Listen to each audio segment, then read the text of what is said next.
Faculty, Accounts and Finance. Chef Sudipta Majumdar is the Senior Faculty at Food Production. And myself, my name is Smita Ganguly, and I head the events at IIHM. So this happens to be the internal group that will be doing the advisory board work for the students of IIHM Kolkata. Of course, we are in process of getting all the students who are interested and listening to their plans. That is an ongoing process, which is already we have. I think we have gone through 2 or 3 plans, which is very promising, wonderful plans that have come up, and this is what the future lies for the students as well.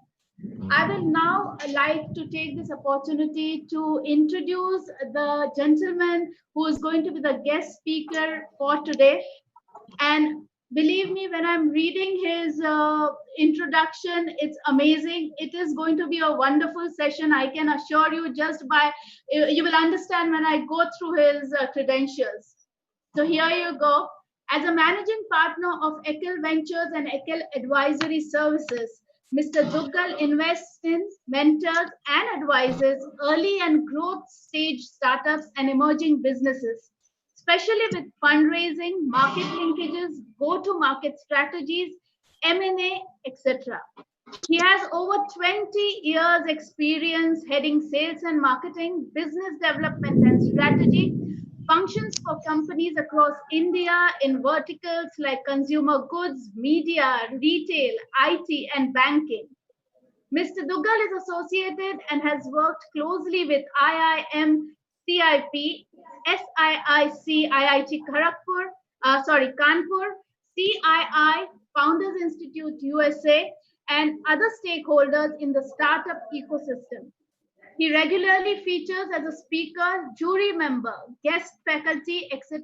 at prominent startup events and TV shows and business schools across India. So it is my great pleasure to welcome Mr. Duggal to this seminar. And before we proceed, we have a very special person waiting to say a quick hello to Mr. Duggal. May I invite Ms. Anuprabha to say a few words, please? Thank you, Smita. Just remembering our capital budgeting days, Anuna can understand the finance and everything. I'm so happy that Vikram has agreed to say a few words to our students. Look forward for a great session. Over to Duggal. Please carry on. Mr. Duggal, welcome to IIHM Sahas webinar. Thank you so much. Firstly, my sincere apologies for having joined in a little late due to connection difficulties again. And thank you, everybody, the faculty, the management, your entire team for inviting me over for this opportunity to interact with everybody today.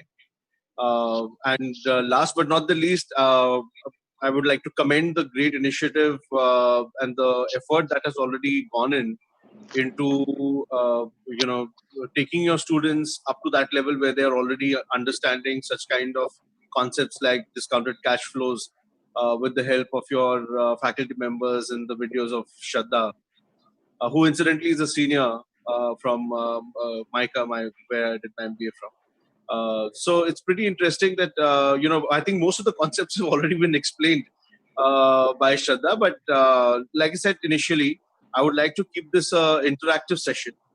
So I would request all the participants to mute themselves and only unmute if they have a question. And please feel free to stop me at any point in time, interrupt and ask. Let's keep this going back and forth because it's more, it'll be important to resolve your queries and your doubts more than just giving you theoretical knowledge, because I think that is already out there in the public domain. You can get all these kind of informational videos and a lot of content around startups, funding, valuation, and a whole bunch of other stuff. So with that, let me just start off adding my thoughts to whatever has already been shared. Yes, there are a lot of ways to value startups. Discounted cash flows is the more popular one. But in my experience, like this theory and practical, there's a lot of difference between theory and practicals.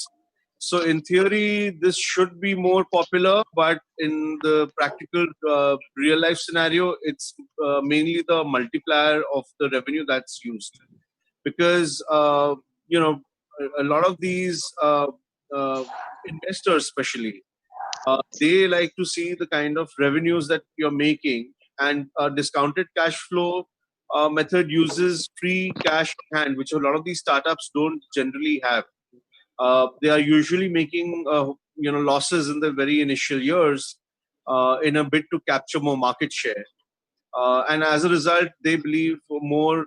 Even if you look at the kind of valuations of the unicorns, Flipkarts and Paytms, whenever, the whole the term unicorn comes from $1 billion valuation. So even their valuations, I think, one way of the media and the public arriving at the valuation was a multiplier of their revenues. And eventually it came out that the revenue was actually a gross merchandise value, GMV, and not a actual revenue. Because if a product is priced at 100 rupees MRP, Flipkart only makes 35 rupees maximum on it as their margins. So which is their actual true revenue, and not the 100 rupees MRP at which the product is sold, because they are not adding much of a value. They're just a platform aggregator on which the product is sold. There's this whole concept of GMV also, which a lot of investors are careful to check with the startups and their revenue models, whether they are erroneously applying the multiplier on the GMV, or whether they are correctly applying the multiplier, whether it's 5. So generally it's between 5x to 10x multiple of the last 12 months trailing revenues, which is generally the most accepted norm in the investor community. Nobody's going to come out there and say it publicly and admit to whatever method they are using. But internally, they just kind of mostly use this method. And at the end of the day, it's all about coming to the negotiation table. And the valuation is only really what somebody is agreed to pay for it.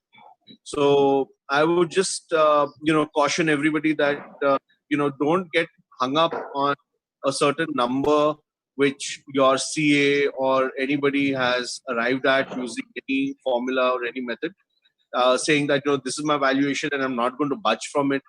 I'm not going to be flexible. I think when it comes to money, uh, available today, I think more than 90% of the people are willing and open and flexible to negotiate on those terms. I think that's what's more important, because having a buyer at a certain value, at a certain price, is the valuation. I mean, if you for example, value yourself at, say, X, and nobody's willing to pay X, then I don't think that's an accurate assessment or valuation, right? Because obviously in the buyer's mind, there's something amiss, there's some discrepancy somewhere. So I think that perspective from the investors also needs to be factored in whenever you're approaching them to for fundraising, and keep in mind what their thoughts are, how they are, what their logic is at arriving at the certain number. So that's what I typically say. Again, the definitions of seed and angel and Series A and Series B are largely pretty much around there. There are, of course, a few variations. Some people think Series A is, $1 million. Some people feel it's now gone up to about $3 million or $5 million.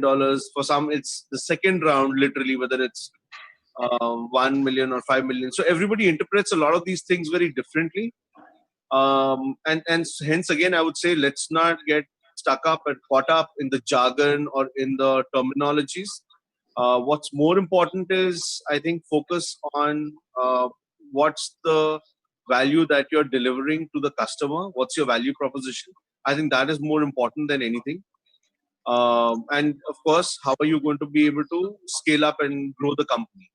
I think those are the two things, that the investor first wants to hear. That what's your solution? What's the problem you're solving? How is it innovative? And how are you going to grow the business to such a scale that it becomes, hugely profitable for them as an investor to take some equity or, own some stake in the company. So I think there have been some questions which have been posted. Just a moment. Yes, Mr. Duggal, I think there are questions in the chat box. Also, we have our Deputy Director Rupa ma'am with us. So in case she would like to come in at this stage, please, Rupa ma'am. Yes, good afternoon, good evening, Mr. Dougal. Thank you so much for your comments thus far. I think you've stimulated a lot of interest. Please excuse my voice. I'm kind of No worries. a little bit. So there are some questions from our students. I think if I can just start with from Arjun Bose. Arjun has asked how to value a startup company with no revenue. I think these are basic questions that the students at their stage would like to ask. Right. So let me start with, at the inception itself. So a lot of people ask, how does this whole, what's the value chain of the startup? So typically people come up with an idea. And unless you're a Sachin Bansal or a, very famous, successful entrepreneur or a startup founder, very few investors will be interested in investing in just an idea. Or unless you are some phenomenally intelligent, some you have come across with through some breakthrough in science, technological advances, and you've got multiple patents, and the technology is going to change the world. In that case, yeah, maybe you can get funding at an idea stage. But mostly at the idea stage, what happens is that I'm part of this initiative called the Founder Institute, where we take students and aspiring entrepreneurs through a 3 to 4 month program, which I'm sure with your faculty, I think they're doing a great job if they are explaining such concepts like DCF and startup valuation. So basically, taking them through this entire process of how to build a company and taking them to the stage where they actually form a company, which is a private limited company. Because startup equity funding cannot happen in partnerships or proprietorship or LLPs. It can only happen in private limited companies. So set up a private limited company, and the next thing would be preferable is to join an incubator. There are about, I think, 400-500 incubators in India. A lot of these are associated with institutes like IITs and IIMs, and have some very credible and trustworthy and reputed people behind it. So do your research. Go with some trusted or well-known brands and well-known entities. Once you get accepted at any incubator, I think along with the mentoring, along with the support, there are a lot of these places also give initial capital, which could range anywhere between 5 lakhs to 20, 30, 40, 50 lakhs, or maybe even more, right? So they'll give the initial capital. In addition to this incubator funds, what you can do is apply for all these various startup competitions. They have prizes from 4-5 lakhs to even more.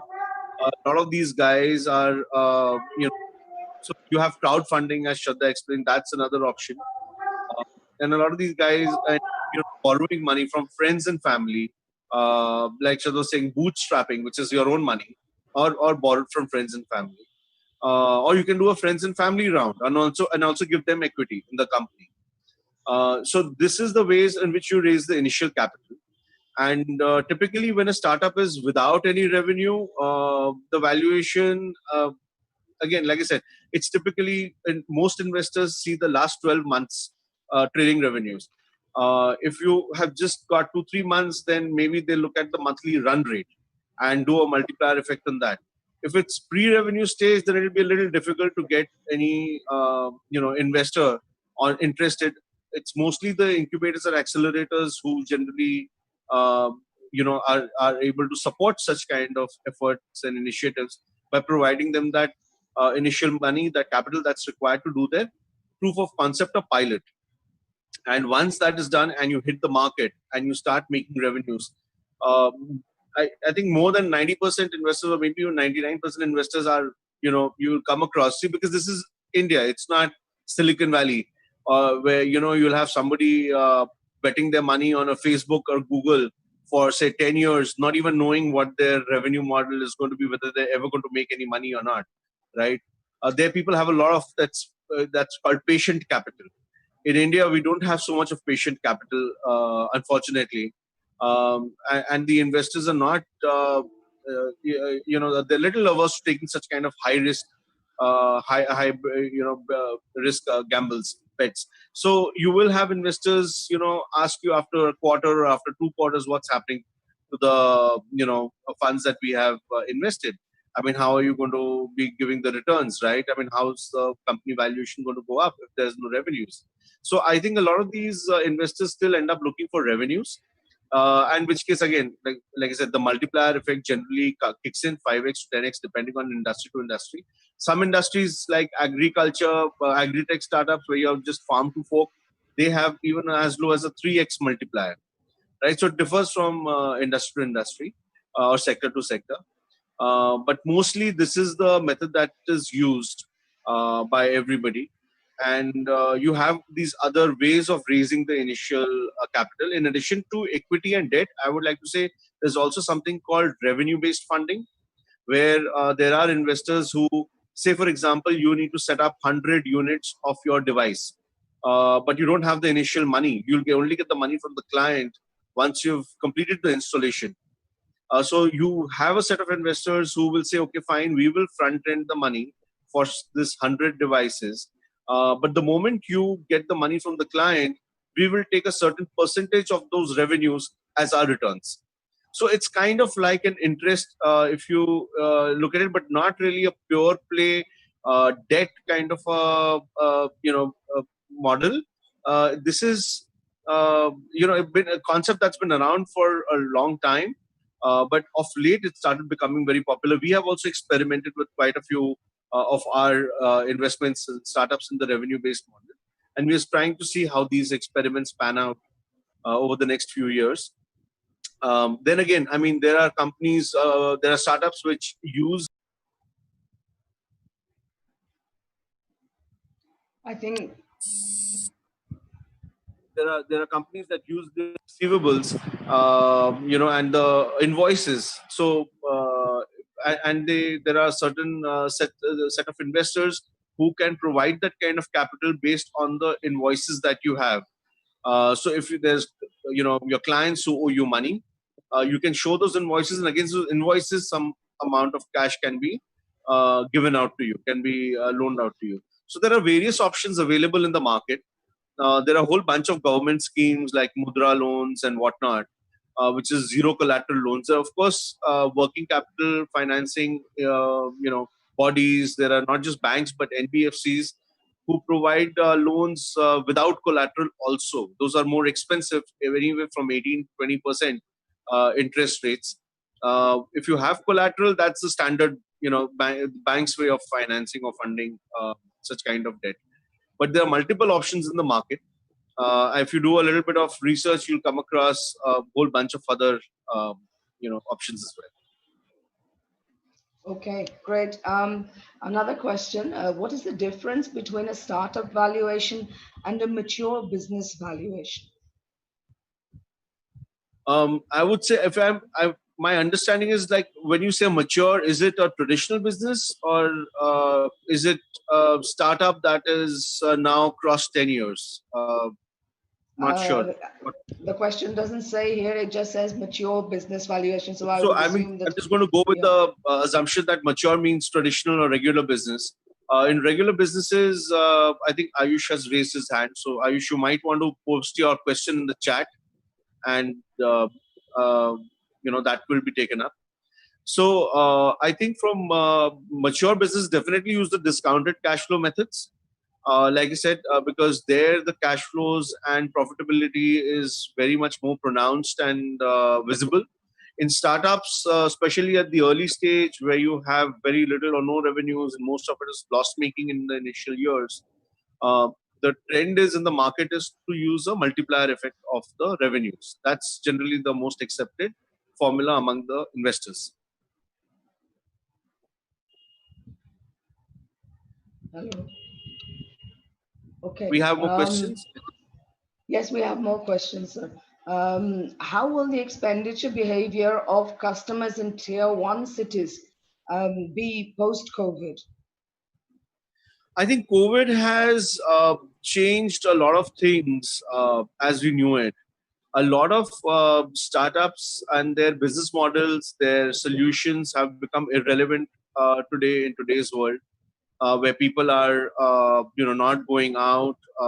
They're staying home, working from home as much as possible, and all extra expenses and such kind of luxury items have been cut down, and only essentials is what people are focusing on. But at the same time, a lot of these startups have been very quick and flexible to adapt and pivot their business models and recalibrate their solutions.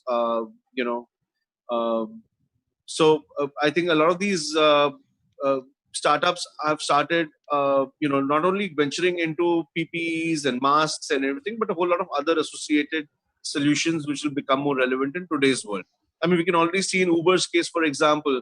Just yesterday, I was seeing its CEO's interview on the TV, and they were saying that from a 90% share, 80 to 90% share of revenues from rides versus the home deliveries for Uber, now the revenue share is 50-50. So 50% of its revenues are coming from home deliveries. So I think going forward, this home delivery model, I mean, we've seen everybody from Swiggy to Zomato, now start to deliver groceries to pretty much everything under the sun. So I think a lot of these things are going to change in terms of consumption habits. Again, like I said, because people are staying at home, working from home, especially in the tier one and the metro cities, the consumption patterns will be more based on the essentials, not so much on luxuries, which is why, high-end brands, malls, luxury goods, cars, products, those will take a huge hit. But we are seeing great growth, fantastic growth in things like groceries, frozen items, frozen food products, FMCGs, consumer durables, consumer goods, devices as electronics, as people are requiring multiple devices for all the family members to do the video conferencing calls on and do online classes on. A lot of these even sectors like education, we are seeing undergoing a huge change as institutes have started online classes across, whether from schools to colleges, as opposed to on campus. So that's going to again change the game for the major amount of the players, because that will allow, while that will be a limiting factor for some, I think that will enable a whole lot of other people to start offering either newer services or reach newer markets. So I think, as in every situation, you should look at the glass half full and what are the opportunities, instead of looking at it as, what are the kind of risks. Because this is a time where, if you have strong cash flows and if you have a strong bank balance, then you should definitely take that kind of risk and, look at those kind of either acquisitions or those targets, or reaching out newer markets, or expanding your business, because this is a time when, probably a whole lot of the competition will be on a back foot. So I would say look at it in that. It's, in fact, we've completed three investments during the lockdown itself, where people are saying that there is no investments happening. We've invested in three companies. So one of them has become public. I mean, we've come out with a press release. The other two will still soon be, made public as well. Okay, that's Got very more good questions news. coming up. Yeah, quite a number of questions. I think Anuprabha has a question, and then we have some more questions from students. Maybe we could take the students' questions first because they're kind of excited about the whole process. So Okay. Abin has asked a question. Do angel investors consider hospitality startups, for example, restaurants, lucrative, considering there are more restaurants shutting within a couple of years than surviving for the long term? Yes, so like I said, there are investors for every sector, whether it's hospitality, real estate, healthcare, you name it, even gaming for that matter. There are investors who are interested in each of those sectors.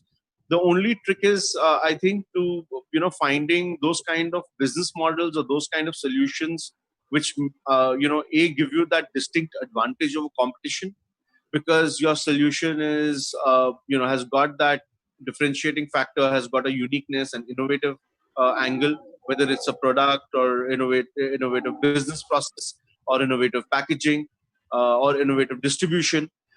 So as long as there's something, the X factor, like we try to call it, and uh, this is that's in some sense is kind of a entry barrier, or some sense that kind of prevents the competition from doing replicating easily what you're doing, and therefore that gives you that edge over others, and you're able to capture a larger chunk or share of the market. That is the basic premise, I think, about startups that all investors look for. That what is that uniqueness that will give you that edge over others. So it doesn't matter really whether it's a restaurant or a hotel. But if you're doing, if you're, I mean, look at Chinese food, for example. There are tons of Chinese food restaurants before mainland China, right? But Anjan Chatterjee made mainland China and O Calcutta a national brand. I mean, he even took the company to an IPO. That was the first IPO ever of a restaurant company. I mean, they've got a whole bunch of brands, right? I mean, look at Wow Momo. If momos are sold in all kinds of nooks and corners all across the country, but Sagar took the something as humble and as small as a momo and made it into a huge chain of, I think, over 100 outlets already. He's got maybe even more. In fact, I think he's recently raised even the Series C round of funding, right? So I mean, who knew you could have chocolate momos before that? So I think it's all about innovation. It's all about getting the right market. There is always a market for people who are trying to do something different. It should not be obviously very niche, because then that doesn't give you the scalability. But as long as there is enough number of people who are willing to try out something new, I think you will definitely have some investors who are ready to back you as well. Okay, so the next question is from Mahashweta. She asks, what are the different aspects one investor looks for when investing into a new business? How can one investor be convinced for an investment? Sorry, how can? How can an investor be convinced for an investment? I think you've answered that question to some extent, saying they look for an X value or a USP that is Yeah, going so in to. addition to the product, I think the most important factor is the team. Investors are more interested in the founders, their backgrounds, their attitudes, their vision, because it's at the end of the day, it's the people who drive the company forward. Business challenges come every other day, right? Like today, I mean, nobody expected COVID to hit us so bad. So economic challenges, environmental challenges, business challenges, government policies might change at the drop of the hat. You've got natural calamities and disasters happening. So, and the entrepreneur, the founder, really has to be agile, flexible, and yet determined and persevering enough to keep on, going, heading in that direction, but willing to also pivot and recalibrate as the situation demands. So I think that tenacity that investors look for is that people don't obviously want entrepreneurs or founders who say, at the drop of a hat, raise their hands and say, hey, sorry, I couldn't help it. I lost your money. It's all gone down the drain, right? They want people who obviously are more, tenacious and say that, don't worry, even if we've taken a hit, we'll come back tomorrow. We'll try something else. We'll work on something new tomorrow, but we'll make sure your money is not wasted. We'll make sure that we'll try and bounce back. So I think that is more important as a mindset and as an attitude, which the investors look for. So the team, that's important, the solution, that's important, and of course, what's the traction you've got? I mean, if it's just on a PPT or a piece of paper, I mean, those kind of things are flying around by the hundreds and thousands. But if there's somebody who's made a business out of it, he's got customers who are not your mom, dad, and your family, your brother and sister, but customers who are buying your products, then that is a strong validation, a great proof that your product is working, your solution is working. I think that makes more of a difference than anything else. Okay, great. Next question from Manideepa. Mr. Dugal, what is the one thing that you would advise a student before he goes in for a startup? I Very think the basic journey of an advice. entrepreneur is not easy. It's a very tough and difficult road. People think, if I become an entrepreneur, I don't have to take up a job. I will not have a boss. I'll not have to listen to anybody. I can do whatever the hell I want. I'm sorry, that couldn't be more farther away from the truth.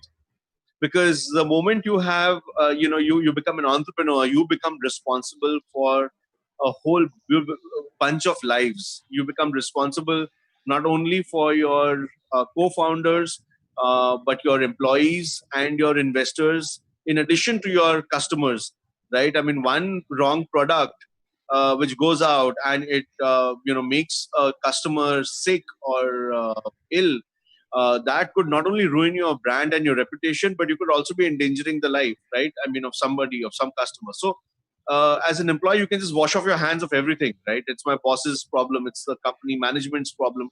But when you're an entrepreneur, you have the buck stops literally at your table. You are the boss. You're the final guy who's holding the baton. You can't pass it on anymore.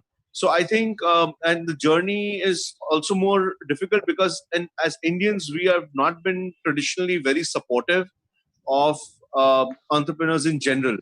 Of course, there are some exceptions. If you look at, say, location like Gujarat or Ahmedabad, there by nature in the DNA, the Gujaratis, the first thing that they do is turn to entrepreneurship, right? Even a housewife sitting at home will be making achar and papad, right? But in a certain other geography, somebody else would be like, I've seen that happen even when I go to Punjab, and these people would be like, "Oh, so you're working somewhere, you're employed somewhere.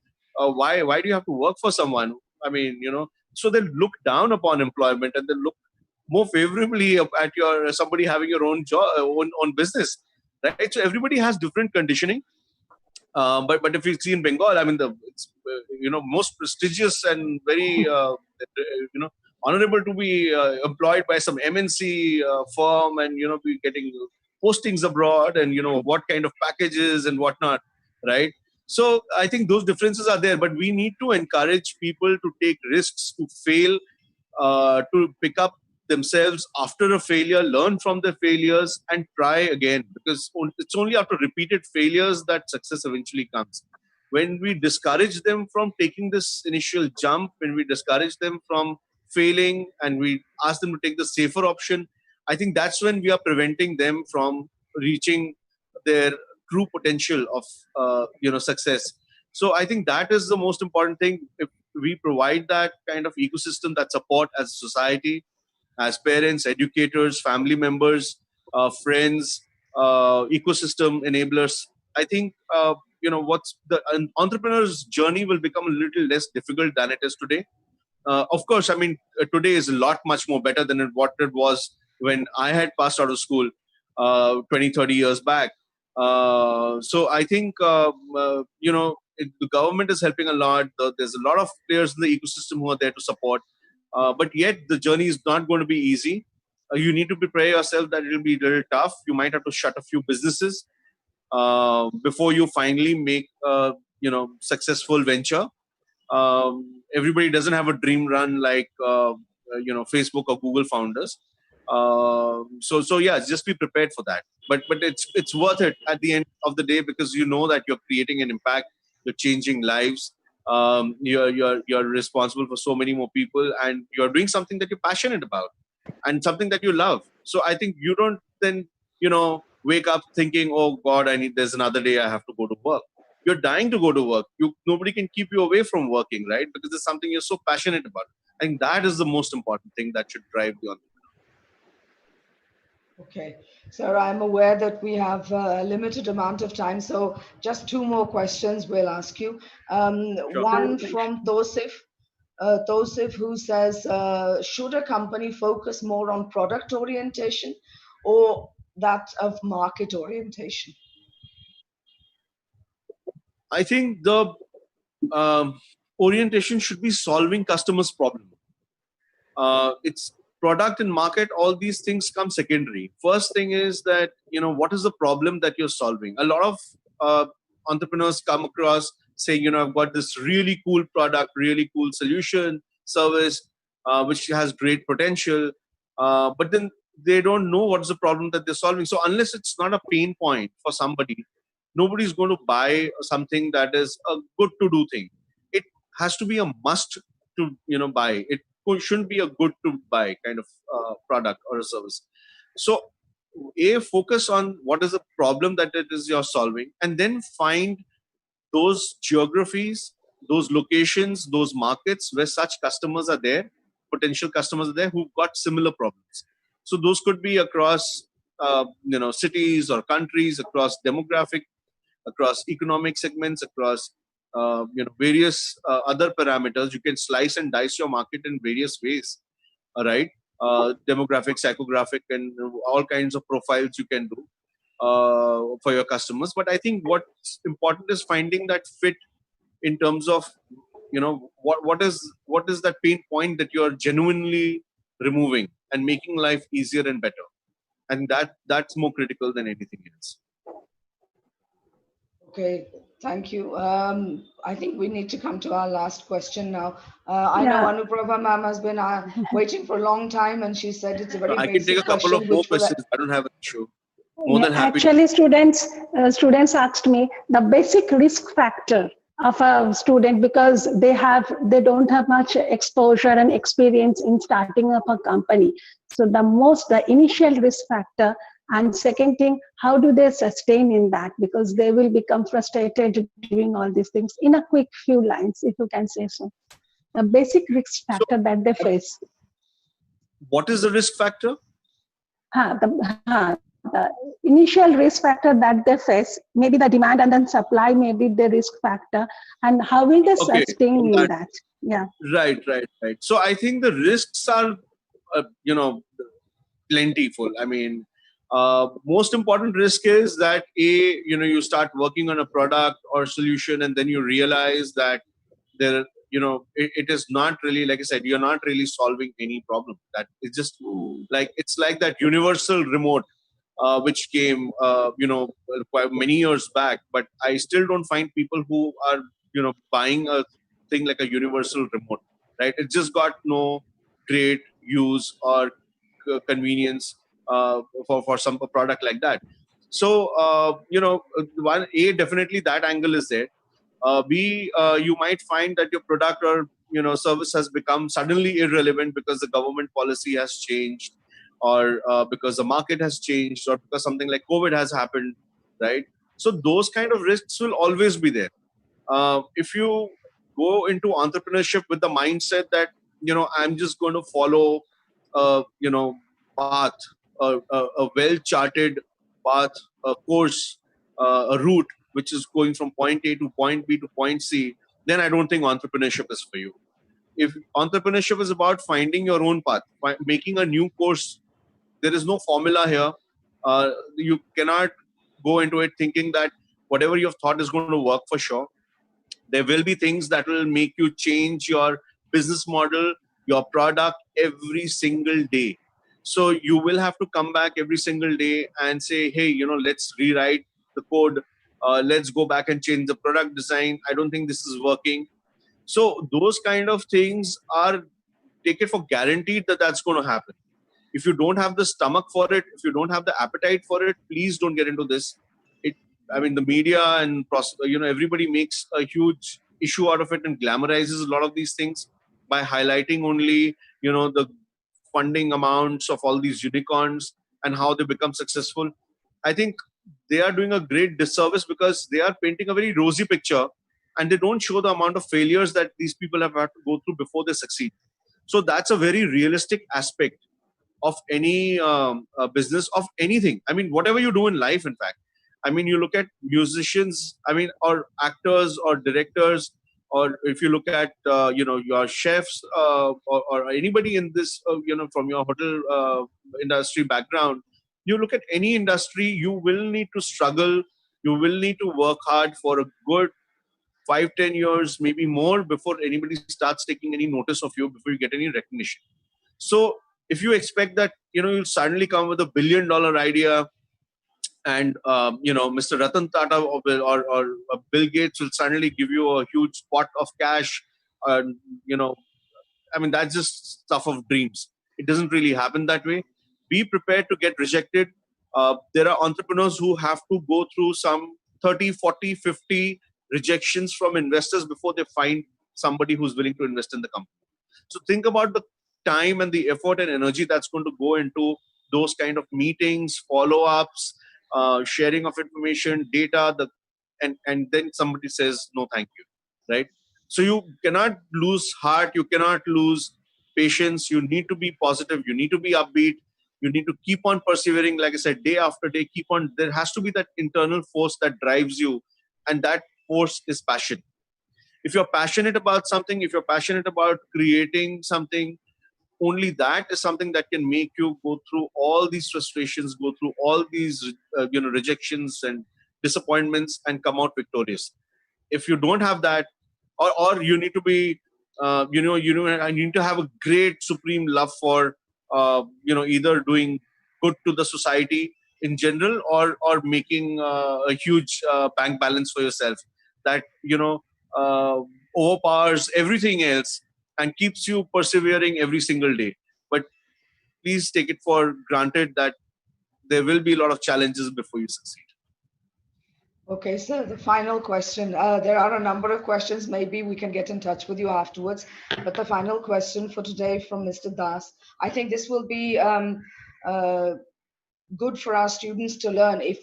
And he's asked, is there any SOP for valuation of a business which can be followed by the students for manufacturing or service industries? Are there any SOPs which are there, or is it kind of flexible, or how does it work? So, like I said, again, come back to the valuation bit. There are many formulas out there. Discounted cash flows is the most used method, but it is the most used method for more mature businesses. For startups in general, it's a multiple 5x to 10x of the last 12 months trailing revenues. So, whatever revenues you have done in the last 12 months, you add it up, you multiply that by either a 5x or 10x, depending on which industry you are.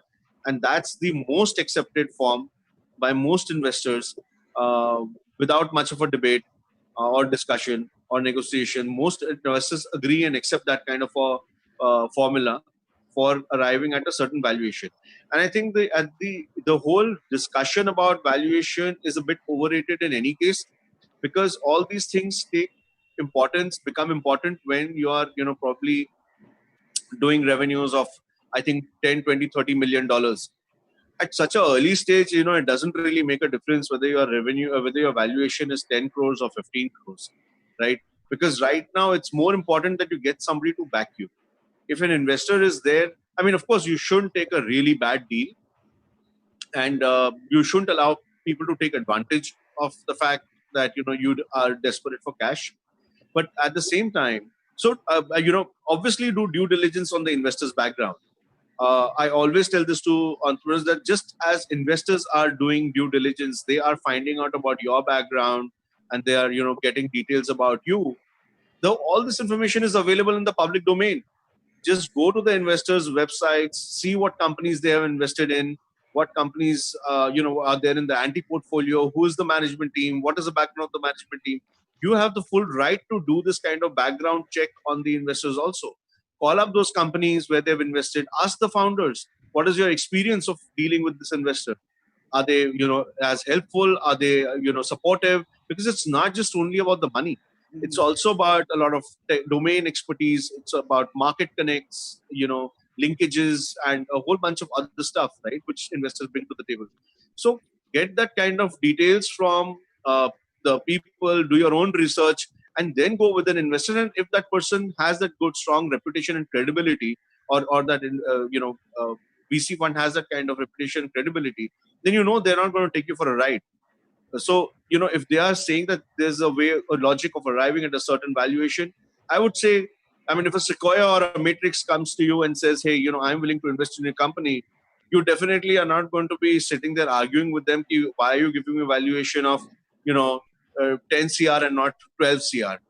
I mean, just having Sequoia's name on your board is going to be worth more than anything else, for that matter, right? So I think those are issues which need to be considered more than getting hung up about, just this number or valuation of the company. What kind of investors you've got on your board, I think, is more important than what valuation you raise the money at.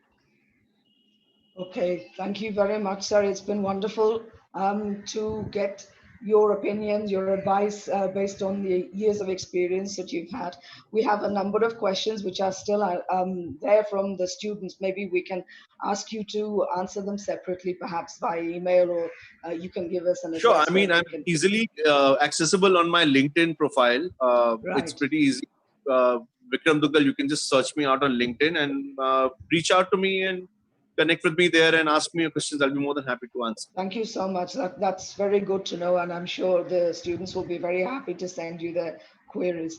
I'll now hand it back to Smita. Thank you Smita, so much, Rupa ma'am, for taking the session forward. Mr. Vikram, it has been an absolute pleasure listening to you. Believe me, the chat box here, the WhatsApp, the YouTube, the Facebook is all full of questions that, I'm sure we will try and reach them to you by either on LinkedIn, or if you allow on the mails. So that the students get the answers back, because it's absolutely mayhem here, so to say, but we are very happy to see the questions coming in. It was such a delight listening to you, very inspirational, very educational interaction, and we are glad that you insisted on this interactive session rather than just giving a one-sided talk followed by question answer. I think that has worked really well. And thank you so much for showing both sides of the story. It is very, very natural for someone who's coming in to just show, the good side, the pros of the, getting into the entrepreneurship. But thank you for showing what lies on the other side, which is really important. And the students need to take an informed decision before they embark on this journey, which is, as you said, it's not always going to be easy. There are going to be difficulties, but then you need to get into the pragmatic approach of things and understand how to get over the hurdle, and again, go on with it without losing hope. So thank you so much. Believe me, I think I should get you some of the feedbacks that we are getting. I'm sure I will write back to you after this. More than happy. I will be more than happy to look at these ideas and startup pitches. If you have, please do share them. Certainly, sir. Thank you so much. You have been very generous with your time and your knowledge. Thank you once again. And thank you so much. Thank you, sir. And we do hope that we get to speak to you once again in the near future. We will connect again. Thank you so much. Thank you. Yes, sir. Thank you so much. Any last comments from your side, sir? No, ma'am. Thank you again for this opportunity. It was wonderful being a part of this and interacting with everybody and answering these questions. I'm happy that if I was able to kind of help in any way in resolving their queries or concerns. Again, like I said, I'm easily accessible and happy to kind of look at pitches, startup ideas, or answer more questions. Because I think we're all in this together. If we can help create, some amazing startups with some great stories, I think, we can all sleep more peacefully, knowing that we have done a bit for, our country and our society in general. So I think that's with that effort, with that thought in mind is where we, take out and we want to take out this time to help everybody, because it's not just about us. It's about, giving back to the ecosystem and helping people. So, I would like to encourage everybody, don't let the, negative aspect, I wouldn't say negative aspect, but don't let the challenges part deter you. Don't let them scare you off. I mean, yes, there is the other side, like you rightly said, which is there in every other business or career. But if you have that passion and if you have those dreams, then just be strong and keep fighting, keep persevering. So with that message, I would like to again say thank you for having me over and look forward to more engagements. Thank you so much, Thank Mr. you very Dugal. much. Thank you so much. Have a good evening, everyone. And we are ending this on a high, I must say that. Thank you so much. Bye-bye and have a good evening. Thank you. Bye.